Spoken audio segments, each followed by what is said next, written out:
Marcia Day Childress from the Center for Biomedical Ethics and Humanities, and we're happy to welcome you here to today's Medical Center Hour. This is a first in our Medical Center Hour series in that we have our fingers crossed, but it looks like this will be our first program that is being recorded for broadcast on YouTube. So it should be posted by tomorrow afternoon. It will be searchable, I think, through Google. But wish us luck. Our program today, we welcome Dr. Robert Martenson for a talk on a doctor's reflections on illness in a high-tech era. For more than 3 decades, emergency medicine physician, historian of medicine, and bioethicist Robert Martenson has worked combining clinical practice, work in the history of medicine and bioethics at medical institutions across this country, including Harvard, the University of Kansas, and Tulane. Out of that experience comes his new book, A Life Worth Living, A Doctor's Reflections on Illness in a High-Tech Era. This volume, which offers stories of patients together with reflections on the history and ethics of medicine and healthcare, is written for a general audience. It's an important book, I think. It focuses on the principal medical challenges that face patients, their families, and health professionals and health systems in our country today. As healthcare reform looms as a real possibility for the United States, it serves us well, I think, to take stock of the state of our medical care, how things are and how they got this way. What are our most common serious chronic illnesses and conditions? What are our healthcare system's present approaches to serious illness and to the end of life? How do we deal with the most pressing ethical questions that face the medical profession, the healthcare industry, and our society at large? And as we think about what we might need in the way of medical care, but also about what we should have in the way of societal expectations for health and healthcare, how might historical and ethical perspectives help us envision and design useful change? For our program today, we welcome Dr. Martinson, who now directs the Office of History at the National Institutes of Health. He also teaches in Harvard Medical School's Department of Social Medicine and is consulting with the American College of Physicians on palliative care, surgeons, I'm sorry, that's what I wrote, but I think of the ACP. American College of Surgeons on palliative care education for surgeon trainees. You'll find a short bio of Dr. Martenson in your handout. He'll explore with us some of the more difficult dilemmas in contemporary American medicine for patients, families, health professionals, and policymakers. And following his remarks, we expect to have a generous amount of time for your comments and questions. So we look forward not only to his remarks, but to our conversation with you. I'd like to quickly mention this is a History of the Health Sciences lecture, one of our series of historically oriented programs in the Medical Center Hour, and we're happy to have the Historical Collections, the Health Sciences Library, as our co-sponsor.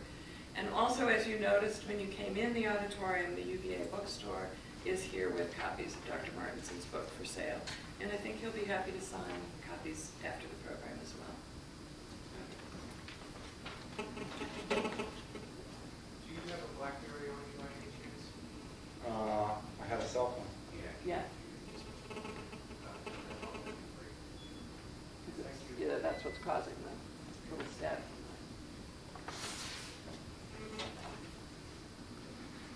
Right. No, it should be off. I've been told I'm digitally hopeless, but I think I can at least turn my phone on and off. I hope so. Marcia, thank you for your gracious introduction. And also, I had a lovely dinner last night with Marcia Day Childress and her husband, Jim Childress. And a time this morning with John Klein in the History of Medicine collection. It's been very nice. I'd like to talk, well, I think what I want to say first is why I wrote the book. I've written other things, both articles and a book on mind-body relationships in Western thought. Those were for professional audiences, but even in college I loved to read and I loved to write, at that time, stories. So I thought, having hit a reflective age in one's late 50s, I was trying to make sense of my experience. I started in medical school in the 1970s. I have seen about 75,000 emergency patients, helped care for them, and medicine has changed dramatically during that period.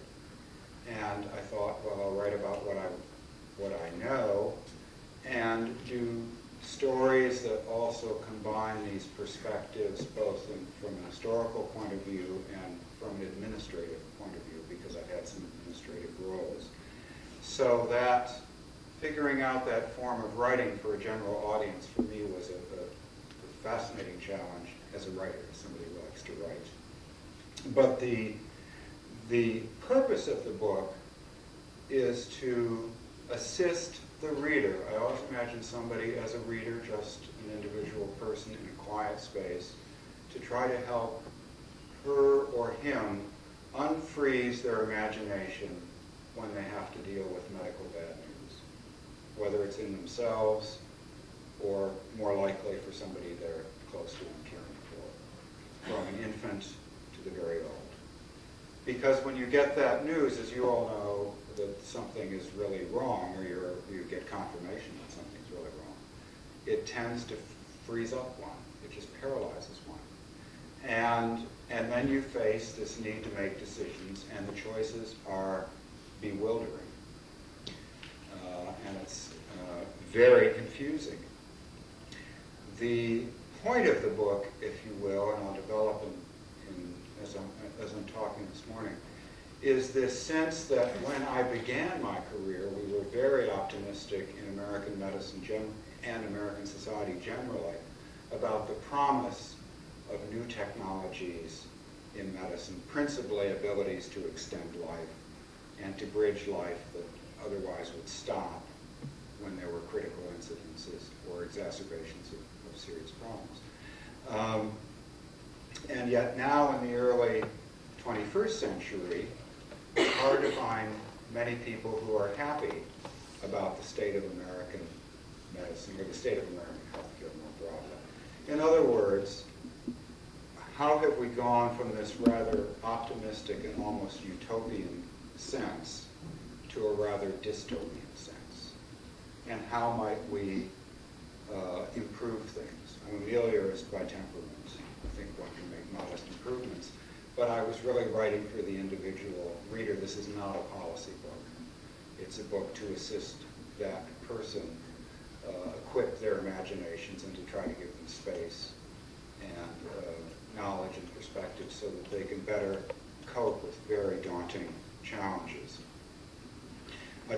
In terms of format this morning, I'd like to talk for about 20 or 25 more minutes and then hope we have a general conversation.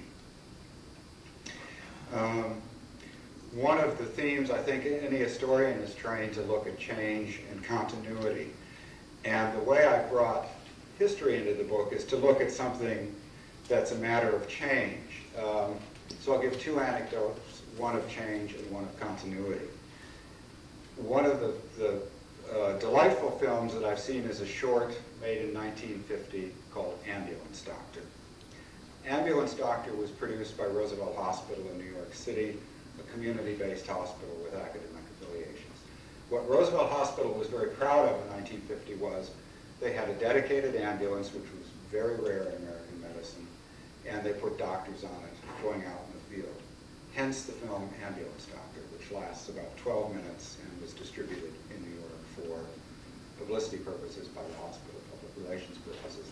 What you see in Ambulance Doctor is this ambulance going around town, and then at one point there is a young physician, a guy, who's sitting in a room. There's not an emergency room, but it's a kind of outpatient room, and he's smoking a cigarette, and a bell goes off. He's in a white coat. He puts out the cigarette. He meets the ambulance driver, and they go bouncing across Midtown Manhattan.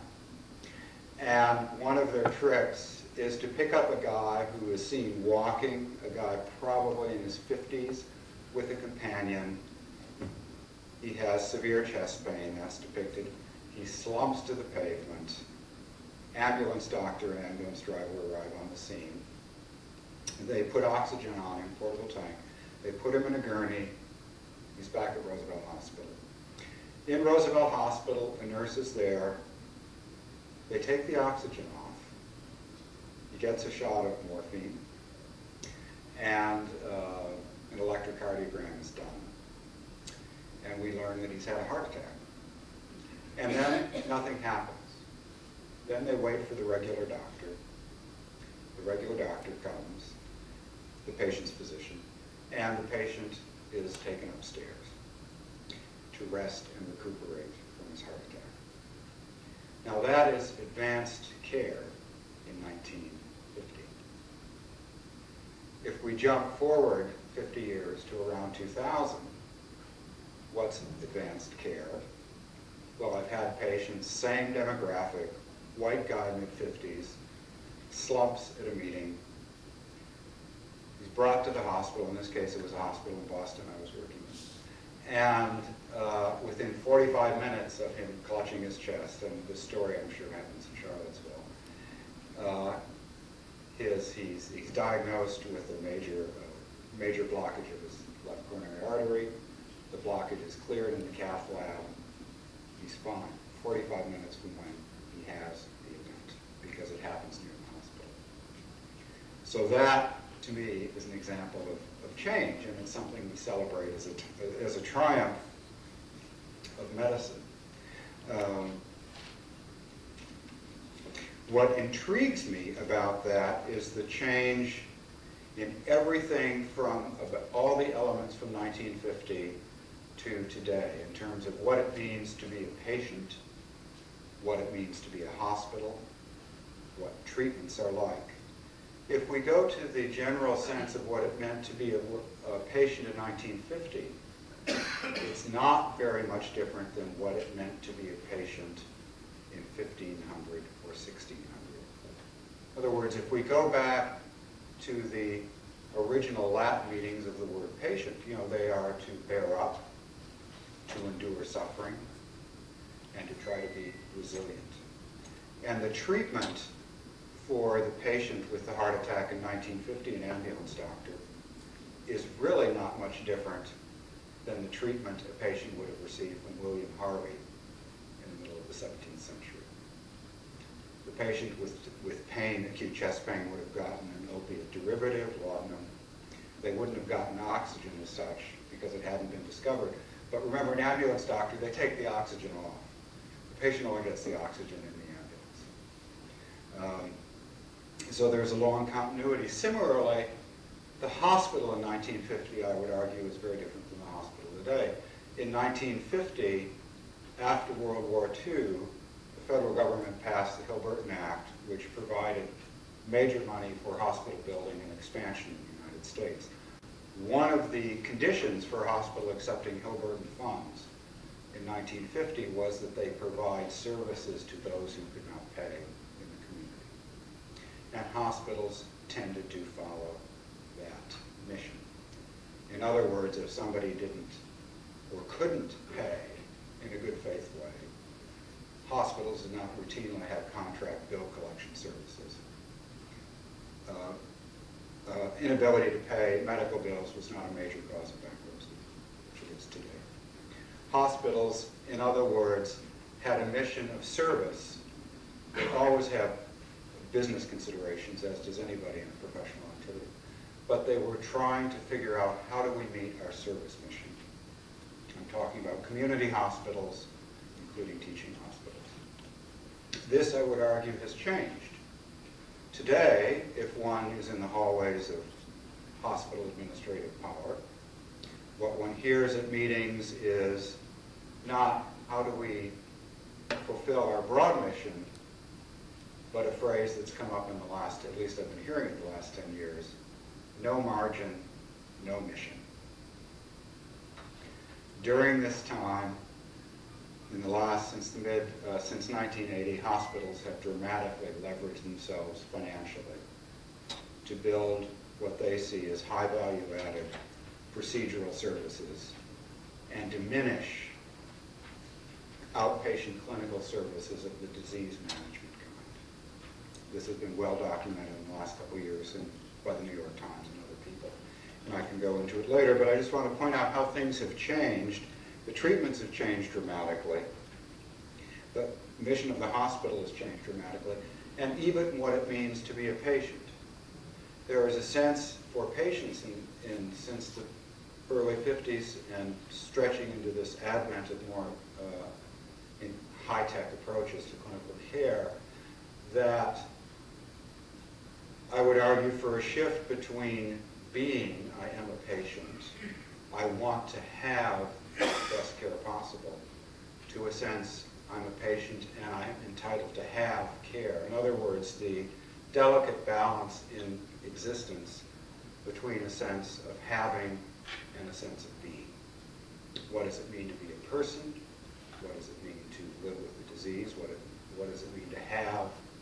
And of course we live in a consumerist model, but I mean this at a more profound level, having it at every level of being. Let me turn now to continuity, because I've been talking about some changes. We assume, because we're told, that we can indefinitely extend life. There's certainly a cornucopia of treatments for almost every chronic condition. We live in a world in which 70% of us die of chronic problems, and of those, roughly 70% die of non-cancer, 30% die of cancer. Is this, so what does this mean for people, particularly the very elderly? What has medical progress meant for people, say, over 80? Well, a Swiss demographer named Arthur Imhoff looked at this question in the 1980s and published a series of papers. And using lifespan records from Berlin, from Germany, he asked the question, if you were a woman alive in Berlin in 1600 who was 80, how long could you expect to live on average? And he had enough data to make a statistically valid statement. Then he asked the question, if you were a woman alive in Berlin in 1980, roughly 400 years later, what was your average life expectancy? Now, there were very few 80-year-old women in Berlin compared to young women in 1600. What he found was average life expectancy for 80-year-olds in Berlin in 1600, 400 years ago roughly, was 86, 6 more years. What he found looking at the same category, 80-year-old women in 1980, average life expectancy to age 88, 8 more years. So this seems to me quite significant when one looks at statements about medical progress, particularly for the very elderly. 400 years of progress has been on average, if one extends this argument, to roughly 2 more years of life. What are those years of life like? What happens, in other words, for people in their late 80s, perhaps early 90s, for care? One of the things that has changed during my practice career is that we do much more. There are many more elective treatments available. But there's a problem in terms of clinical knowledge. The treatments have generally, I'm talking about procedures mostly, but sometimes aggressive pharmacological regimes, have been based and refined first on animals and then on humans in their middle decades. They haven't been tested on the very old. Procedures are very lightly regulated pre-approval and almost not regulated at all post-approval. So they can be taken up very rapidly in a population before one ever knows really whether they work or what the consequences are in given populations. So one looks at a number of interventions in cardiology, for example, refined on 50-year-olds, performed on 85 and 90-year-olds in large numbers, not really knowing very well and very little follow-up, mandated follow-up on their effectiveness, or on what appears statistically, once you start doing something 10,000 times, the horrible adverse consequence that invariably shows up. Another aspect of this world we live in now for all of us, but particularly for people who are dealing in the final decade of their life is we live in a specialist world. In 1950, American medicine was composed primary care doctors, however we would agree on the definition, were the largest group. Nowadays, primary care has almost disappeared, and geriatrics has been unable to establish itself as a specialty. You know, it's grew and then it's shrinking. So the general care person concentrating on the elderly is hard to find. And we have primary care doctors in this country, particularly in the middle parts of this country and parts away from academic centers, because we import foreign medical graduates. That's how we fulfill that mandate. We cannot satisfy our own needs in this area. Instead, we live in a world of what I have called, a world of specialists, and in affluent areas, medical specialist boutiques. And to just compare for a moment, I'm referring to the Dartmouth Health Atlas. If one goes to Boca Raton, Florida, where we might all want to be today, because the weather's probably pretty good, but if you go to Boca Raton, which has some of the highest usage of specialists in the United States and therefore in the world, what you find is they're all over the place, but comparatively few generalists. One would think Boca Raton's very affluent, people would live longer, have more quality-adjusted life years and so forth in Boca Raton, compared to a place, say, like Pierre, South Dakota. Pierre, South Dakota doesn't have a high density of specialists compared to Boca Raton. It has more of a tilt towards primary care. People live longer in Pierre, South Dakota, which has, if you've been up there in the winter, an absolutely frigid climate. I'd like to talk for a moment how some of this is played out in a woman I knew. I call her Eliza. She was the mother of a good friend of mine. Eliza spent most of my life in California, and Eliza had spent her life in California. She and her husband had been screenwriters. They wrote the screenplays for some classical American films in the 40s and 50s. Eliza's husband had died. She was in her mid-80s, living in, they had a beach house in Malibu. And Eliza worked as a script doctor in the morning. And in the afternoon, this is in her 80s, liked to walk. She had a couple dogs. She was a vigorous woman. She liked to walk on the beach. And she found that she was having trouble becoming increasingly short of breath.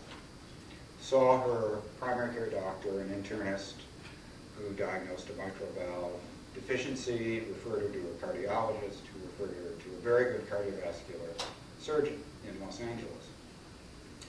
And she went by herself to the surgeon, and they talked for about 10 minutes. She was in pretty good health, and he suggested, that they replace her mitral valve, which they did. She survived the surgery without complication. She made a recovery, was back home, and actually breathing much better. Her pulmonary function improved. What she lost was her cognition and her memory. Her short-term memory went completely, to the point she was calling my friend, her only child, 10 times a day, forgetting that she had called him 10 minutes before. Obviously, she couldn't work anymore. She knew she had lost her mind. She died 2 years later, getting 24/7 care at home. During that 2 years, she said to my friend, if I'd only known, if I'd only known. So one can look at this, stand back and look at the situation and say, and why was this decision made in 10 minutes? That's one question, which goes to the constraints of practice. But it goes, I think, to a larger point that in a specialist universe, everybody's well-intentioned, but the specialists are concentrating on 6 or 8 or 10 or a dozen procedures. A patient comes in with a well-defined problem, which Eliza had, and the intervention is done. In this case, an intervention that had not been studied sufficiently in very old people. And what we know is that after being on a cardiopulmonary bypass pump, a percentage of patients will lose cognitive function, and meaning short-term memory in this case. One knows that more when you've had 30,000 of these procedures done, but the procedure gets improved without that number done. So there's a scientific shadowland there. There's a communication shadowland, I would argue, and the patient ends up being never fully seen as herself, with her desires, her meanings, what matters to her, by virtue of the fractured system in which we operate. Nobody had the big picture on her except her initial doctor. And I think that's indicative of much of what goes on for the very elderly in the United States. But the same kind of scientific clinical knowledge shadowland also happens with the very young. And I've written about a couple from an infant through a child who has a particularly savage course. Because a lot of things that are defined for those from their 20s, say, to their 50s, the people who participate in trials, are then just extended by analogy to other populations. So children get things done to them that work in other populations that may or may not have those consequences for children. Yet children are vulnerable by virtue of the age of consent, ability to reason, just as the very old are vulnerable by a different set of criteria. But this vulnerable populations that sit at both ends of the life course are nonetheless experiencing these very aggressive treatments. We're not sure how the treatments are working. We're communicating in a fractured way with the patients.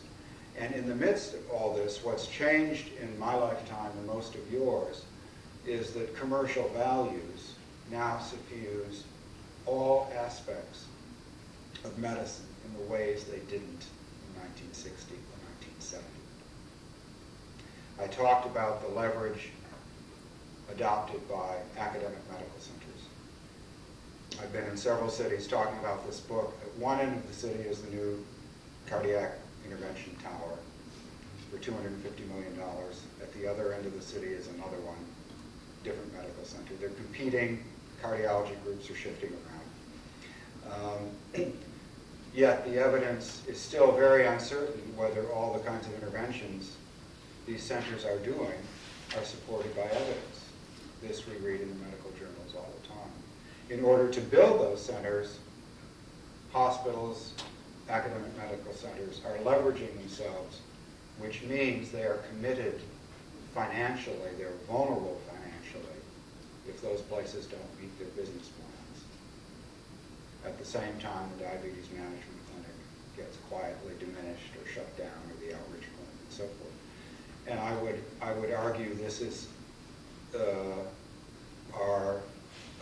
organized medicine and its academic component has reconfigured its internal order.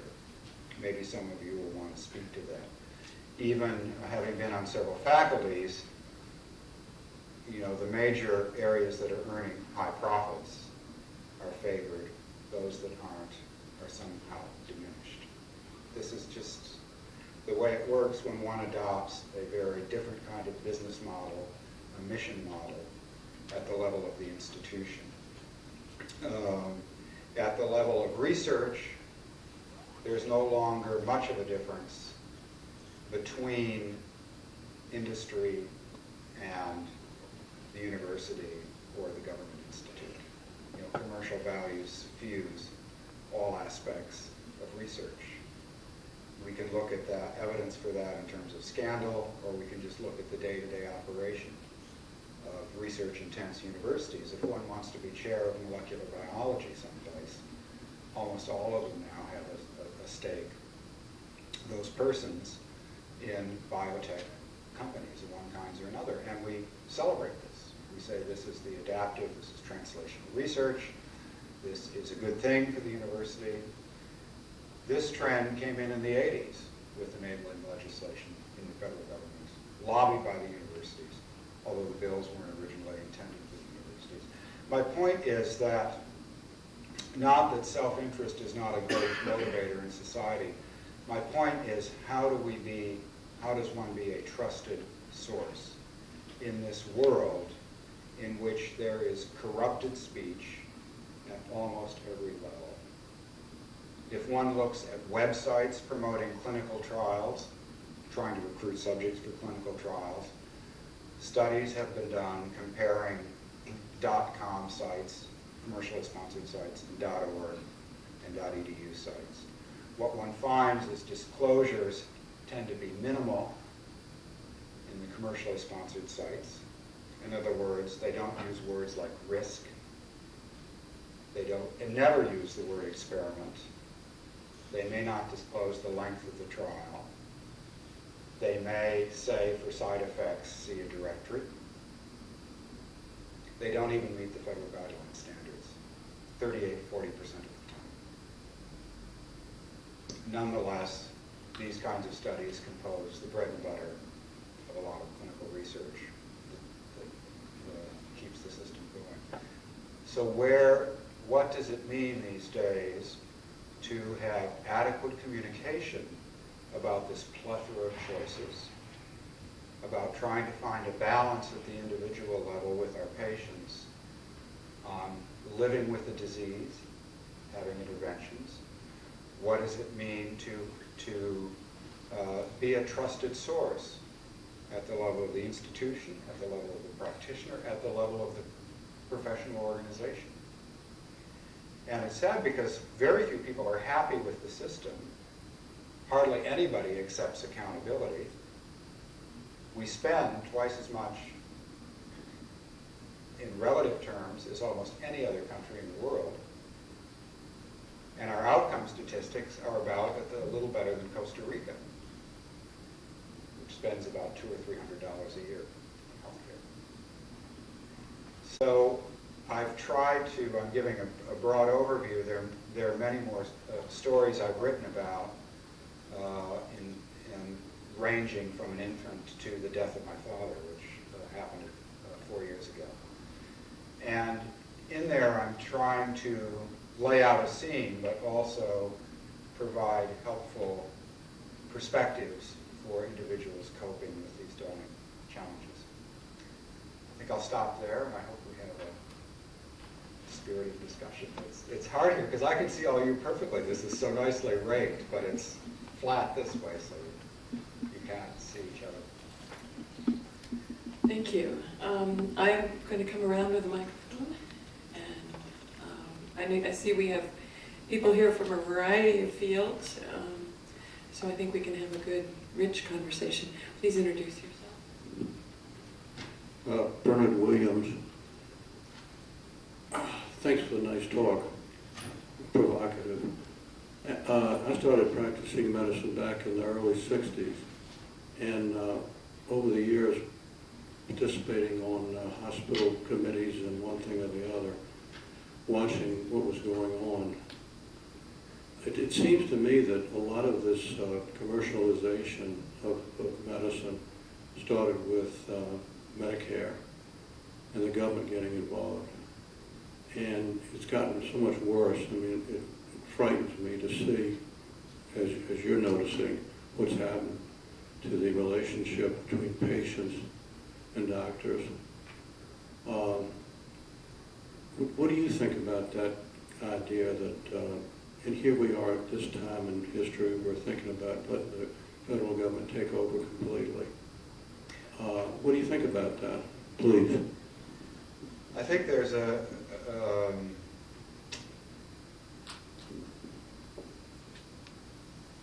in the last 10 years, we've seen a lot of emphasis in medical schools on medical professionalism, coming out of the American Board of Internal Medicine and so forth. There's a sense in which the profession is in crisis, a crisis of professionalism, which to me means, in part, a crisis about medicine's social contract. How do we offer sound and ethical judgments in the face of uncertainty? When one introduces a third party in a big way, which we've had with Medicare and with Medicaid, it changes things. What Medicare and Medicaid, particularly Medicare, had been, the way Medicare got in, it was became quickly a huge presence. It started out as a tiny presence in fiscal terms. Now it's a huge presence. Nonetheless, the way it was negotiated, my understanding of the legislative process was that it still kept Medicare outside initially of decision making because it paid on a fee-for-service relative value scale, the same way Blue Cross paid. So one didn't have until the last few years Medicare looking at effectiveness, looking inside behind the curtain, if you will. That, I think, is going to change. And particularly with the new initiatives in the Obama administration for effectiveness research, there will be best practice guidelines developed by the government. And then the question will be, will the government pay if you depart from the guideline, etc., just like DRGs came in, just like other things. So the government will be intimately involved in care. I think a challenge, so that's a huge incursion into professional authority. And it reflects an inability of the system outside the government to manage that. Remember, our public aspect, what we spend on healthcare in this country, half of it is currently in the government right now. The other half is private. We spend as much in the public sector as any other country spends total.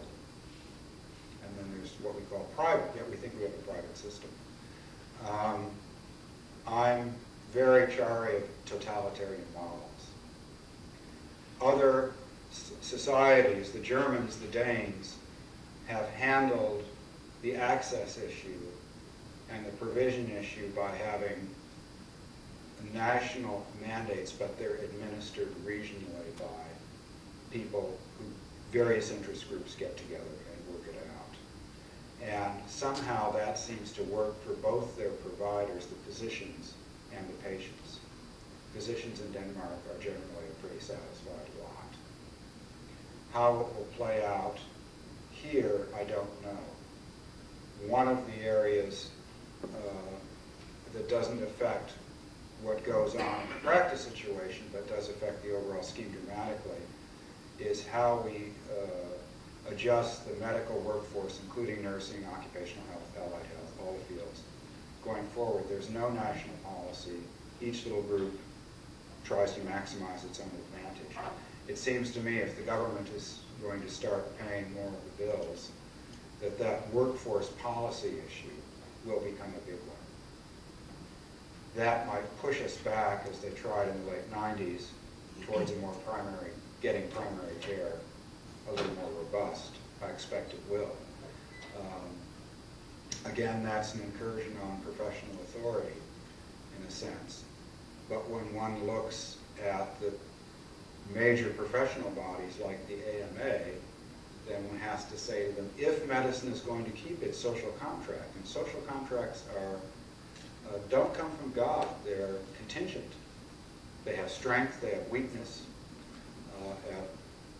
Taking an historical perspective, then it's up to, it seems to me, organized medicine to say, as they did in the early 20th century, for better and for worse, we are going to organize this way. We are going to have mutual constraints, and we are going to agree upon them mutually. The fear of our system, my fear of our system is as corrupt as it has been, corrupt in the sense of self-interest that's disguised, a system in which voices, not all voices are heard, facts are distorted, values are presented somewhat disingenuously, and interests are concealed. We can't keep proceeding that way going forward, and we need to have accountability somewhere in the system, at the top, by leaders. Leaders can no longer continue to verge on pandering, even well-intentioned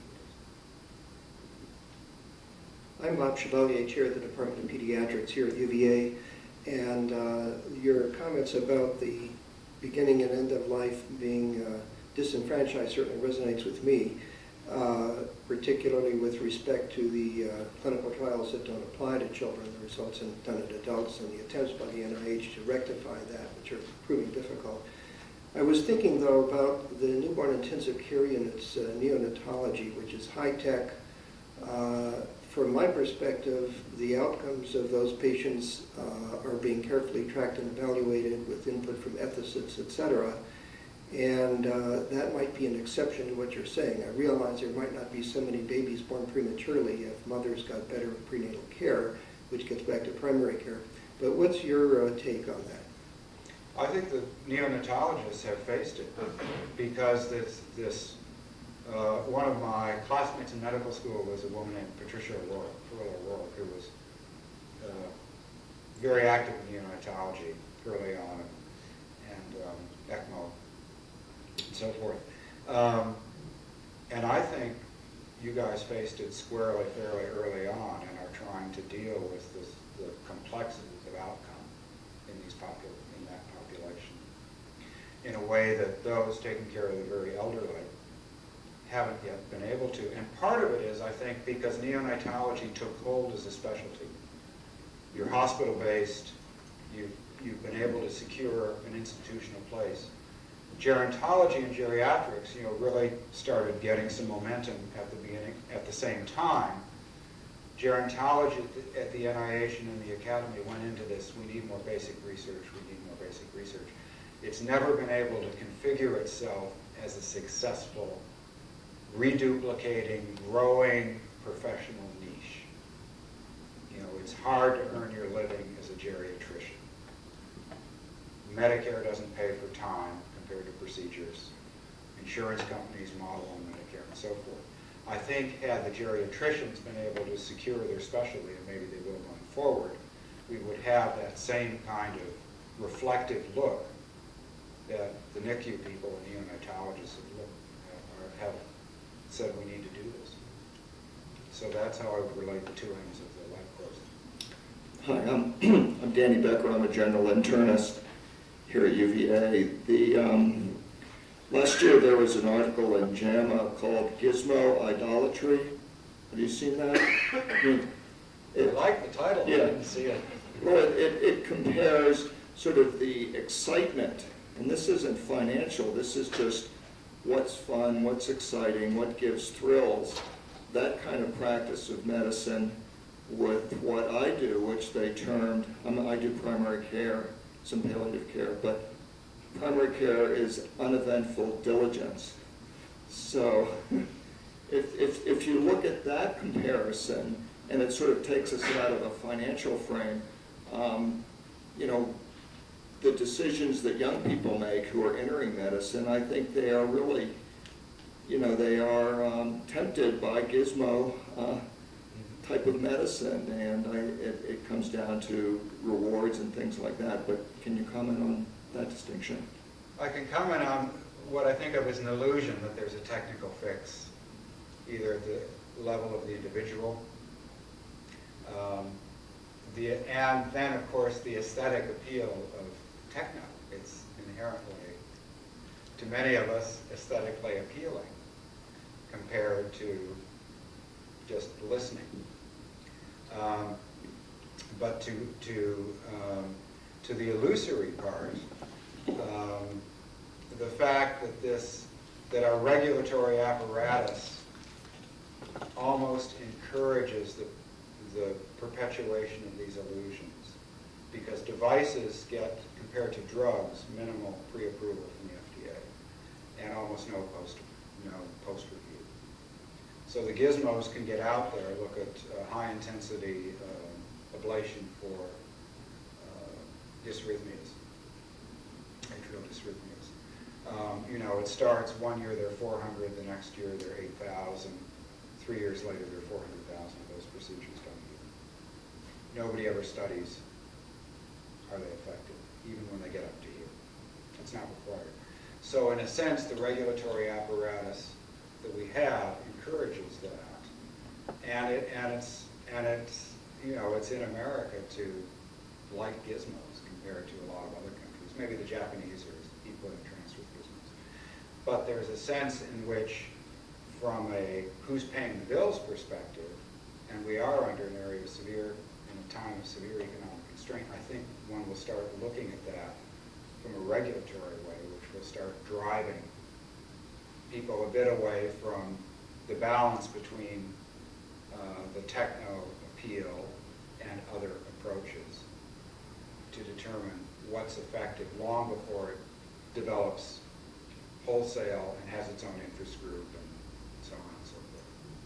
I don't know if that responds to your question. And one looks at general internists and internal medicine in general, sure, people are intrigued with procedures, particularly people practicing for affluent populations in major cities. I mean, I have a number of very affluent friends and people from Wall Street in New York. And they were buzzing with me. I went to a dinner party. This was 6 months ago. Wow, Robert, have you heard about this thing? You know, the new whole body scan, the new this, the new that. My internist is telling me this is great. And I said, well, yeah, sounds kind of interesting. What's the, you know, it's unproven that it doesn't need medical, but it's very appealing. But again, they weren't, somebody was paying for it, not them. They just happened to have very good insurance. My name is Larry Hoffman, and I've practiced pediatrics for 40 years in different cultures, Indian culture, rural Mississippi, and then some inner city. And it seems as though that you're skipping over the fact that the major problem is the distribution of health care to the population. That's why we're, trying to, beat out Costa Rica. It seems to me that I realize that the subspecialists do get in there and do procedures and everything, but really the highest priority would be to get care to everybody first, because a lot of these things we can really get the most bang for the buck. And I was wondering if you would comment on the distribution of resources and how that affects the health care that we see today. Well, I've written about it here and in other settings, but I'll just make a couple of comments. I think your point's very well taken, the distribution. How it will happen in this country, how it's happening now for primary care is by importation. And we're importing the medical talent of the world, not only this country, but the United Kingdom, Canada, and so forth. And it raises the issue, if one were, I did a project with the Dean of the Medical School in Kenya on professionalism, and one of the points was, if you're the health minister of Kenya, and you have a medical school, kind of old British model medical school, why should you develop a lot of specialty programs? Because those graduates are going to want to go to rich countries. Why don't you instead female literacy, water wells, field workers and healthcare field workers and so forth, vaccination programs, things that cost relatively little. And I think it's a valid point, and I think it's up in the air in this country as we go forward, whether access to primary care will be done by physicians, American-trained physicians, whether it will be done by this continued importation, which I think on a global basis makes a mockery of concepts of social justice. Will it be done by physicians' assistants, nurse practitioners, and so forth? And I think the jury's out. If you go to some leaders of academic medical centers, they will say, your model of primary care is over. Physicians aren't going to be doing it. We should be training physicians to be very adept in relatively discrete areas technically. And these other people, the nurse practitioners, the physician's assistants, are the ones to pump out and put out there. That's how we'll solve the problem. A different perspective, which is closer to mine, is let's tweak the system so that it makes primary care a more satisfying experience, whether it's general pediatrics or adult primary care. Because if you look at other countries, in the United Kingdom, primary care physicians are generally a satisfied group of practitioners. In other words, they're not as alienated, they're not as beaten down as many are in this country. So I think there is a way for physicians, MDs, in a collaborative way with nurse practitioners and physicians' assistants to get it out there. But until we have a coherent policy, whether it's national policy directed by some reasonable mutual constraint, mutually agreed on political process, or the profession gets active, we will have this atomized world of scramble in which people are just hustling for their own interests. And the workforce issue is front and center to any meaningful health care policy, particularly if we increase access. You know, now the only guaranteed access is to a screening exam and stabilization in an emergency department, or if you qualify under Medicare entitlement under the state agencies. Otherwise, there's no entitlement to medical care in the United States. And that needs to change for lots of reasons. But unless the workforce is reconfigured going forward, we'll end up with the distribution problem you speak of. And imagine 50 miles out of Charlottesville, certainly all across the middle part of this country, if you want a primary care doctor in a small or medium-sized town, often that person, English is not their primary language, etc. It doesn't mean they're not good dogs. It means that we're solving it by importing, which means we're taking away a very precious resource from somewhere else because we won't face up to our own situation. So, I'm Rob Morris. I'm a chaplain resident.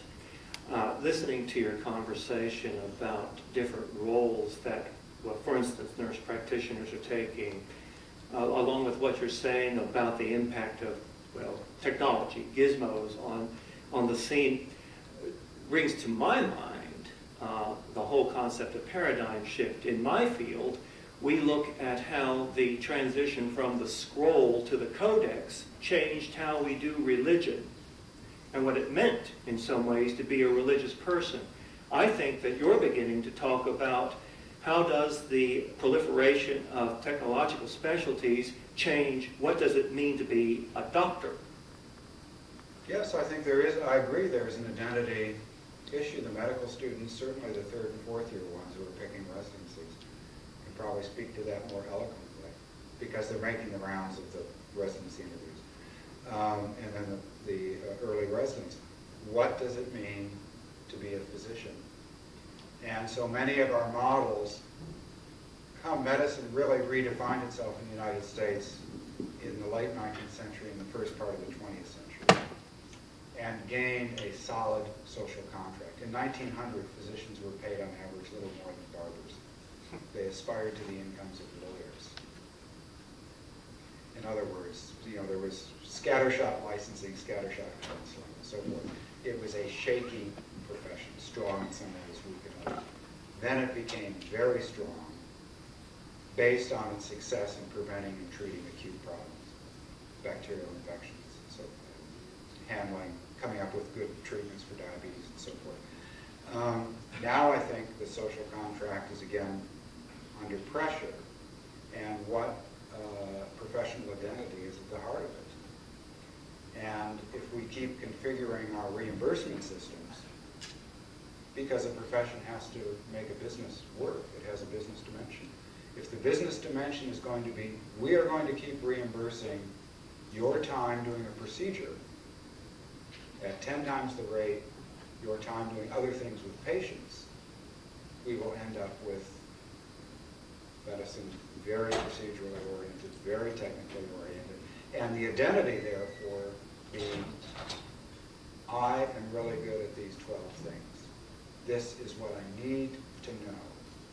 And I will study 8 years to learn those perfectly. I'm thinking neurosurgeons after medical school. That's my repertoire. that will channel into the general internist who says, I need to get some really good procedures down because I need to differentiate myself and make a better living than just listening to people. Medicine might go that path. It's not, I think it's open. What role the medical schools play is a very interesting question to me because they have an enormous influence. Individually, one can lead, collectively, enormous power. Whether they will accept it or just passively try to profit from what's going on and do this endless expansion is another question. So I realize I'm speaking at an academic medical center. I'm expressing views rather strong. I'm afraid we're out of time, too. Time. So there may be opportunities to continue the conversation. Afterwards. Thank you. I've gotten probably more out of this than you have from this kind of conversation. So thanks a lot. Thank you very much. And we welcome you back next week on the 25th of February. We have with us medical education researcher Fred Hafferty from the University of Minnesota, who's here to talk about professionalism and medical education's hidden curriculum in a program co-sponsored with the Academy of Distinguished Educators here. So we'll see you then. And thank you again, and thank Robert Martenson.